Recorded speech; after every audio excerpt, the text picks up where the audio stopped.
I don't get it. I don't know what's going on. I don't know whether people are scared of the future or just don't like change. Is this art style a little too much for the audience? It's not like I've changed it 6 times. Only 10 episodes in and I keep changing the art layout. When will it stay? When will I stay? When will the future animation style stay locked? I mean, I can change styles, but would anyone be comfortable? No one. No one likes change, huh?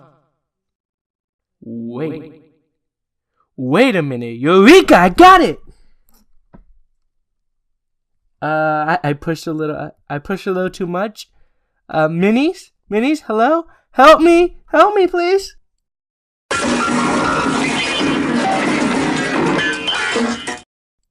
I'm okay.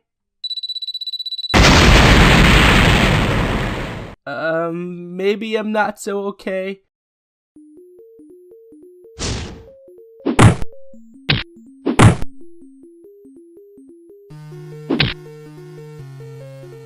Greetings! Do you like the fact that I changed the style for the somethingth time? I know I do. I thought I was just gonna experiment with this. Then I asked on Instagram, and Tumblr, and with family, and with friends, but not my family's friends, on whether I should go with this or another style. Shockingly, a lot of people were split on the issue, but the votes were tallied at a 2-to-1 ratio, with this style taking the cake. So we're gonna go with this one, and this will be the last and final change to the style.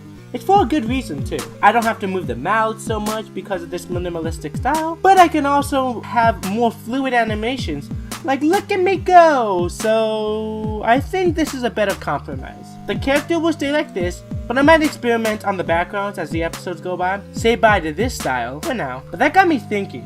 I keep changing my art style. I even made a whole video dedicated on why I keep changing it. A month of just working on one style gets boring over time, you know? Don't you think? Anyways, back to what I was thinking. Change. Is it really easy to fathom, or is it quite difficult? I don't know if people just naturally don't like change, or they aren't prepared for it. Personally, I don't like sudden changes. If I had set plans 2 weeks in advance, and they bail on me last minute, I will have a minor panic attack. Yeah, I just can't go to the mall today. I had 2 DUIs just now, and I just ran over a mother and her 2 children. What? Do you mean you're not going? I had a whole day planned. Yeah, I'm sorry. I'm sorry, dude. Sorry, my ass. Now you better get you into this phone and come with me to the mall right now. I just find that there's no locked future for any of us. So to experience change is only inevitable. That doesn't mean any of us would like to experience it. And this goes to any change. Change is as minor as a new haircut or as major as a midlife crisis. But I think I've cracked the code on why people don't like change. Hey, RoboRichie here. You see, analyzing my schematics, I was perturbed when I couldn't bottle up the conclusions of my nut research. I thought it was just cause of specific variety of changes, of the overwhelmingness of it. But that just doesn't equal up, does it? That just doesn't equal up to the equations. However, after I did some existential thinking and carried the 2 over the 7, I realized that it's not that we don't like change, but we are afraid of it. By the way, do you like the doggy I drew on the bottom? It's pretty, huh? Yes. We are afraid of changes. Just think about it. If someone bails on you at the last minute, are you more mad that he bailed on you? Or are you scared that you don't have plans for something else? If someone changes their art style, are you mad that they keep changing it up, are you? Or are you scared that the artist is changing from their original content? Change is a scary thing. Change is like the boogeyman in the closet. No, not that boogeyman.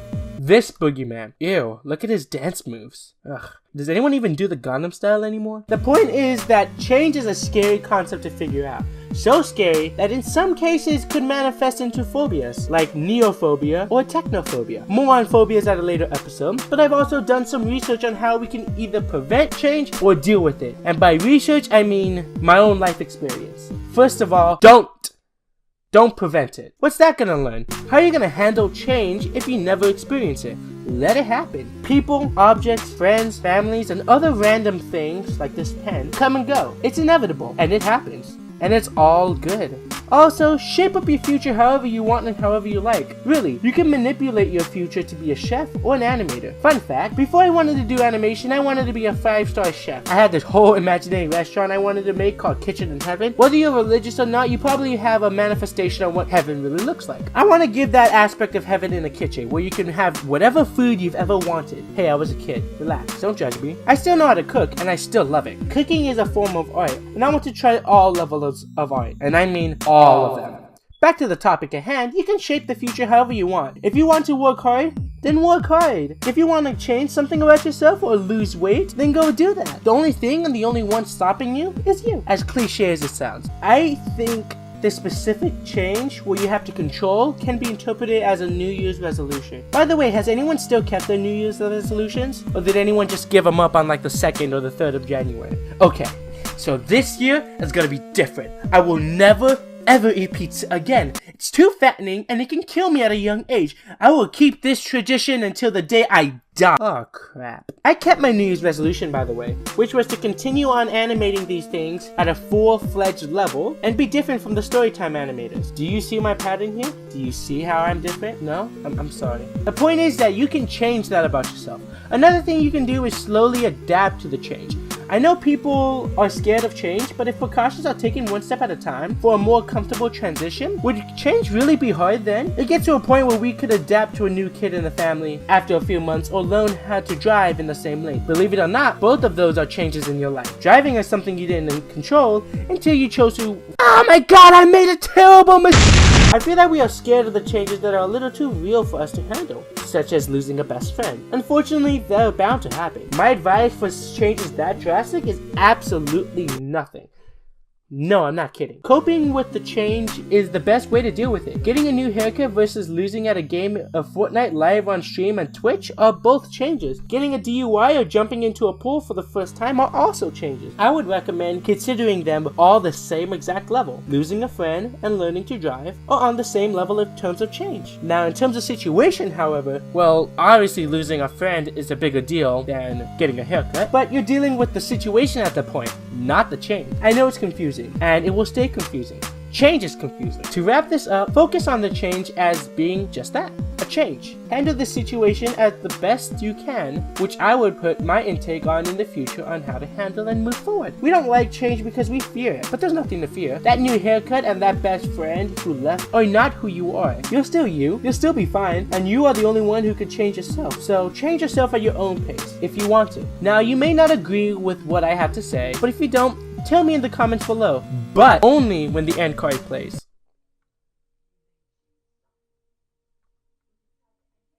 Okay, thank you guys for watching this episode about changes and whatchamacallit. If you didn't see the last episode of Robot Analysis, please do so. I talk about teenage stereotypes and how both people are the raw— I mean, you know, I don't really want to spoil it. You know what else I don't want to spoil?